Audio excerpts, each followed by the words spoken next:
시편 142편은 시의 표제문에서 알 수 있듯이 다윗이 굴에 있을 때 지은 시입니다. 다윗이 사울의 끈질긴 추격을 피해 굴에 숨어 있을 때를 배경으로 하고 있습니다. 이 굴은 아마도 아둘람 굴이거나 엔게디 굴일 것입니다. 다윗이 굴에서 은신하며 지냈다는 것은 생명의 위협을 느끼며 아무나 자신을 찾을 수 없는 어둠에서 지냈다는 것을 반증하고 있습니다. 다윗이 아둘람 굴에 들어간 배경은 이런데요. 다윗이 적군인 골리앗 장군을 죽이고 이스라엘이 대승을 이루자 이스라엘의 모든 성읍에 있는 여자들이 나와서 노래를 부르고 춤을 추는데요. 사울 왕과 다윗을 환영하면서 사울이 죽인 자는 천천히요, 다윗은 만만이라고 다윗을 더 높여 치켜 세웠던 것입니다. 그 모습을 본 사울 왕이 매우 불쾌하였죠. 그리고 마음속에 미워하는 감정이 생겼습니다. 그래서 다윗을 죽이려고 계획을 세웠죠. 어느 날 악령이 사울에게 임하여 사울 왕이 집안을 왕궁을 정신없이 돌아다니고 소리를 지르고 떠들었습니다. 그로 인해 궁전의 악사였던 다윗이 평상시와 같이 수금을 틀었는데요. 다윗이 수금을 틀면 사울 왕의 악령이 사라졌던 것이죠. 그때 사울이 다윗에 대한 악의가 생기므로 수금을 탈 때 다윗을 벽에 세워두고 창을 2번 던졌습니다. 다행히도 다윗은 창에 맞지 않고 다 피하였는데요. 그 후에 다윗이 전쟁에서 많은 승리를 거두고 점점 세력이 커지고 백성들의 신임을 많이 얻었습니다. 결국 참다 못한 사울 왕이 모든 신하를 시켜 저 다윗을 죽이라고 지시를 내리게 됩니다. 그로 인해 다윗은 이제 왕궁에서 살지 못하고 이제 떠돌아다니는 도망자 신세가 되었는데요. 그가 처음으로 도망친 곳은 가드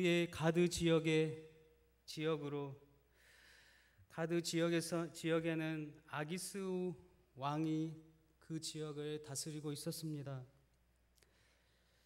그리고 가드 지역에 도착했는데 아기스 왕의 신하들이 다윗의 용맹함을 자랑하는데요. 사울이 죽인 자는 천천히요, 다윗이 죽인 자는 만만이라고 다윗을 지켜 세웠습니다. 다윗이 이 말을 듣고 있는데 이 말을 들은 아기스 왕이 자신을 해치지 않을까 걱정이 되었죠. 그래서 두려운 마음에 아기스 왕 앞에서 미친 채 하였습니다. 괜히 문짝을 긁기도 하고 수염에서 침이 질질 흘리기도 했습니다. 왕 앞에 미친 채 하자 그 모습을 본 아기스 왕이 웬 미치광이가 나에게 왔냐 하며 신하들을 시켜 다윗을 내쫓는데요. 여러분, 다윗이 얼마나 긴박했으면 한 나라의 군대의 장군이었던 사람이 미친 척을 해야만 했을까요? 굴욕적이지만 살아남기 위해 지혜를 발휘하였고 어려움을 모면하고 가드 사람들을 피하여 아둘람 굴에 정착하게 된 것입니다. 다윗이 아둘람 굴에 정착하자 그의 형제와 아버지의 온 집안 사람들이 다윗에게 찾아왔고, 또한 어려움을 당한 자들과 빚진 자들과 억울함을 당한 자들 또한 다윗에게로 모여들어서 다윗은 아둘람 굴에서 그 모든 사람들을 품고 그들의 지도자가 되었습니다. 그와 함께한 자가 무려 굴에서 함께 지낸 자가 무려 400명이라고 말씀하고 있습니다.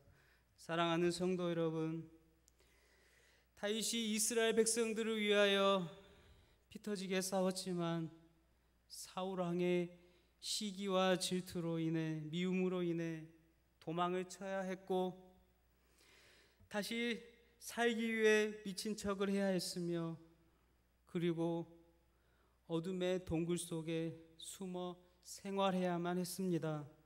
얼마나 기구한 인생입니까? 쉽지 않는 인생길을 걸어간 것입니다. 어떻게 보면 하나님께서 다윗을 훗날 이스라엘의 왕으로 삼기 위한 훈련이지 않을까요? 이스라엘 최고의 지도자의 자리, 왕의 자리에서 견뎌낼 수 있도록 왕의 자리에서 숱한 어려움을 이겨내야 하기에 미리 훈련을 강하게 시킨 것입니다.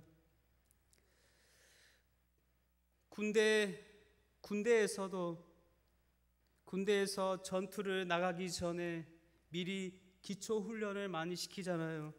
아침 구보, 가계 전투, 체력 단련, 유격 훈련 등 그렇게 기초 훈련을 다짐으로 진짜 전투에서 승리를 가질 수 있는 것입니다. 그러므로 다윗을 하나님께서 이스라엘의 왕으로 세우기 위하여 훈련을 시켰던 것입니다. 이제 다윗의 두 번째 굴을 소개하려고 하는데요. 그 굴은 엔게디 굴입니다. 사울이 다윗의 소식을 듣습니다. 현재 다윗이 엔게디 광야에 있다는 첩보를 얻고 정예부대 3,000명을 대동하여 다윗을 찾으러 떠납니다.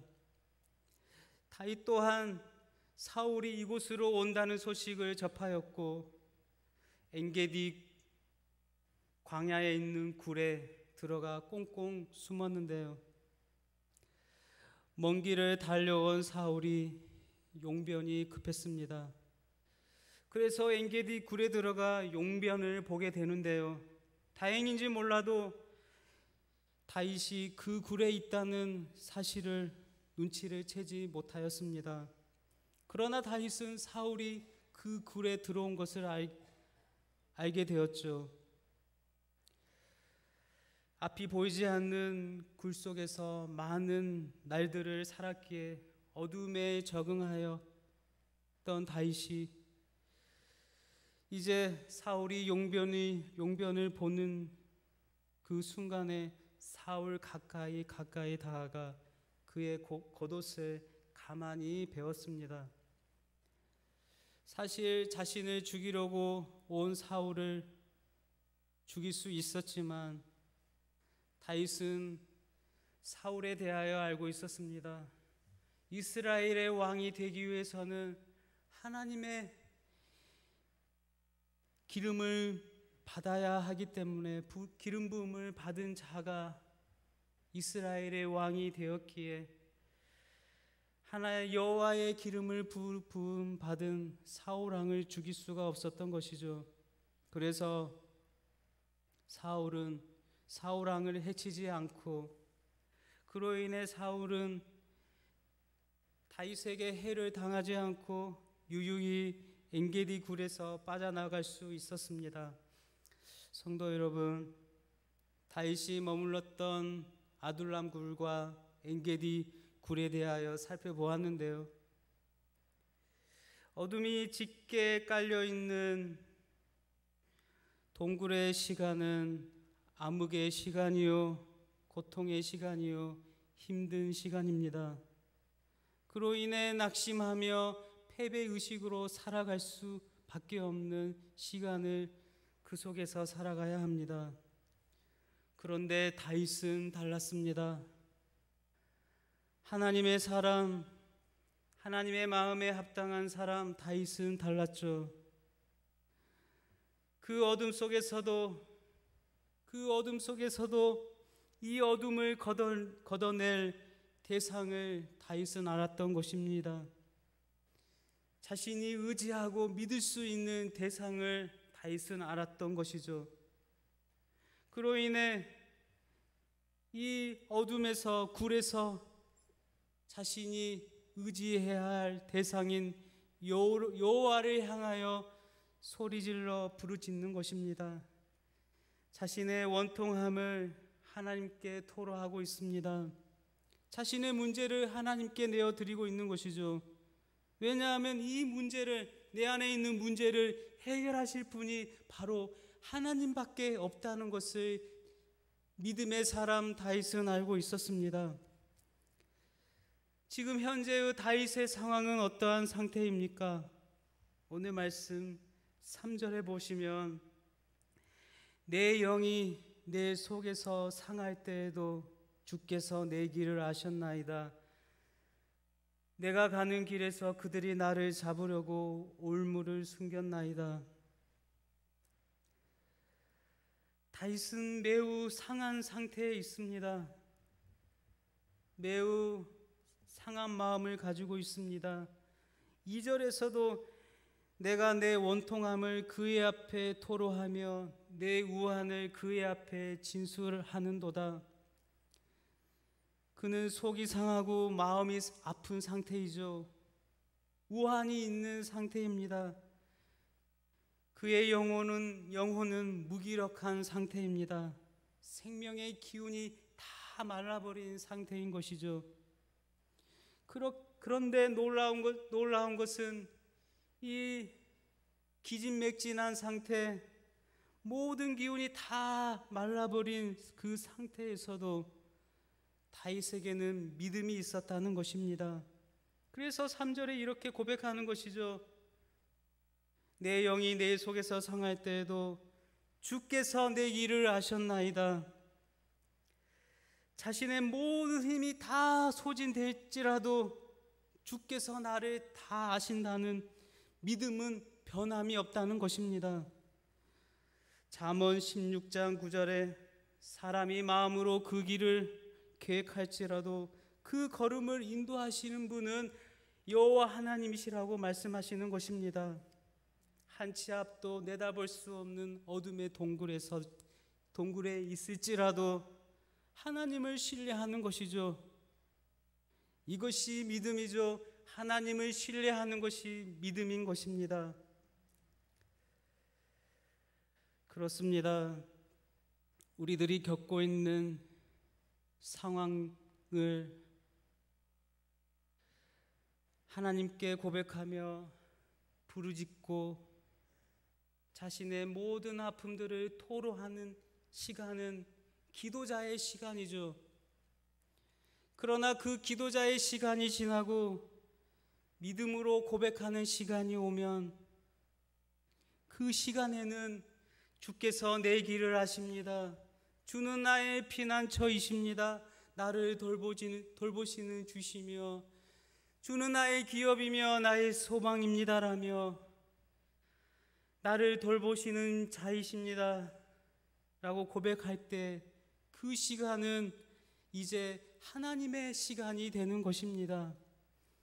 그러므로 자신의 어둠이 드러나는 시간은 나의 시간이요, 어둠이 걷어지고 주님의 빛이 비추어지는 시간은 하나님의 시간인 것이죠.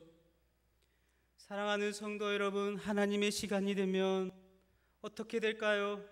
우리에게 힘이 나는 것입니다. 세상의 어떠한 것도 우리에게 만족감을 줄 수 없지만 주님만이 우리에게 힘을 주시며 만족감을 주시는 것입니다. 그러므로 오늘 말씀 5절 말씀처럼 주는 나의 피난처시오라는 고백이 나오는 것이죠. 더불어서 이러한 고백을 하는 자는 자신의 약함을 솔직하게 고백을 하게 됩니다. 주 하나님, 나는 심히도 비천한 자입니다. 나는 무능한 자입니다. 나의 현실 또한 두렵고 매우 어렵습니다. 나를 대적하는 악인들은 심히도 나보다 강하게 보입니다. 내 자신보다 유능해 보이고 강해 보입니다. 그래서 시인은 이렇게 말하고 있는 것이죠. 6절에 보시면 나의 부르짖음을 들으소서. 나는 심히 비천한 자입니다.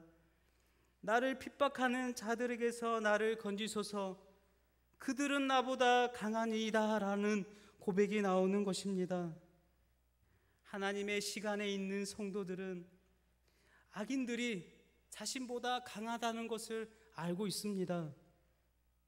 그러나 그들이 자신보다 강함에도 불구하고 그의 입술의 고백에서는 하나님, 그러함에도 불구하고 하나님은 나의 피난처시요 나의 기업이요 나의 소망이요 나를 넘어지지 않게 하시는 분입니다라며 절망하지 않고 그 어둠의 순간에서도 넉넉히 견디며 이겨내는 것입니다. 고린도후서 4장 8절에서 8절 이하의 말씀에 보면 하나님의 시간을 걸어가는 자들의 삶을 묘사해 주는 말씀이 있는데요. 8절에 보면 우리가 사방으로 우겨쌈을 당하여도 쌓이지 아니하며 답답함을 당하여도 낙심하지 아니하며 박해를 받아도 버림받지 아니하며 거꾸려 트림을 당하여도 망하지 아니하고 우리가 항상 예수의 죽음을 몸에 짊어짐은 예수의 생명이 또한 우리 몸에 나타나게 하려 함이라 라고 말씀하고 있습니다. 이렇게 하나님의 시간을 걸어가는 자들의 삶을 잘 묘사해 주고 있는데요. 그러므로 성도란 이러한 삶을 살아가는 것입니다. 세상이 아무리 우리를 압도해도 우리를 짓밟고 눌러도 예수님과 함께 살아가는 것입니다. 예수 그리스도와 나의 힘이요 능력이신 예수님과 함께 살아가는 것이죠. 예수의 생명을 힘입어 살아가는 자가 성도인 것입니다. 또한 그렇게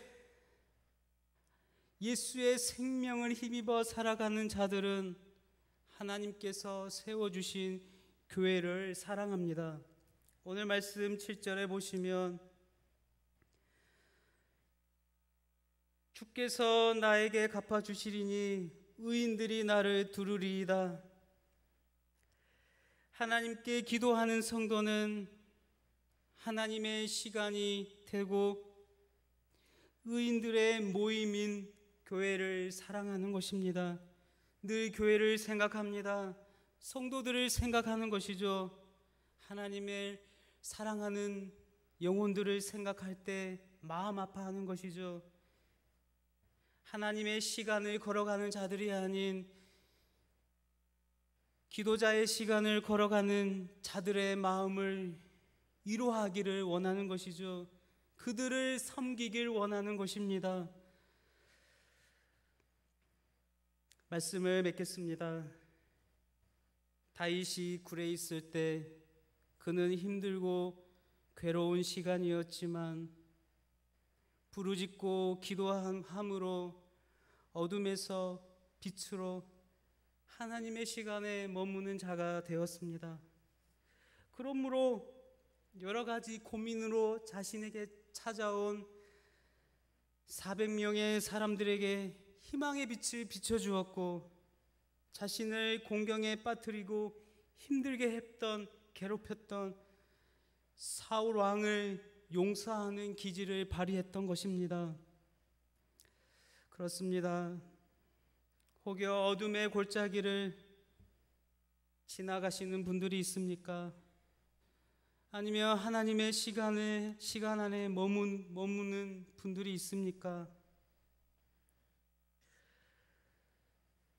여러분들은 어떠한 시간을 걸어가고 있습니까? 여러분들은 어느 시간에 머물고 계신가요? 기도자의 시간인가요? 아니면 하나님의 시간 안에 머물고 계신가요? 우리는 이 시인의 고백처럼 주는 나의 피난처시요 나의 기업이요 나의 전부요 나의 소망입니다라는 고백이 내 입속에서 날마다 흘러나와야 할 것입니다.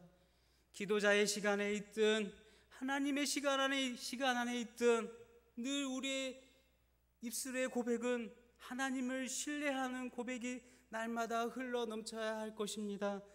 주는 나의 피난처가 되심을 날마다 고백하며 주는 나를 도우시고 나를 선한 길로 인도하시는 나를 구원하신 구원자이심을 날마다 고백하며 저 천국을 바라보며 그리스도와 함께 날마다 믿음으로 승리하시기를 주님의 이름으로 축복드립니다. 하나님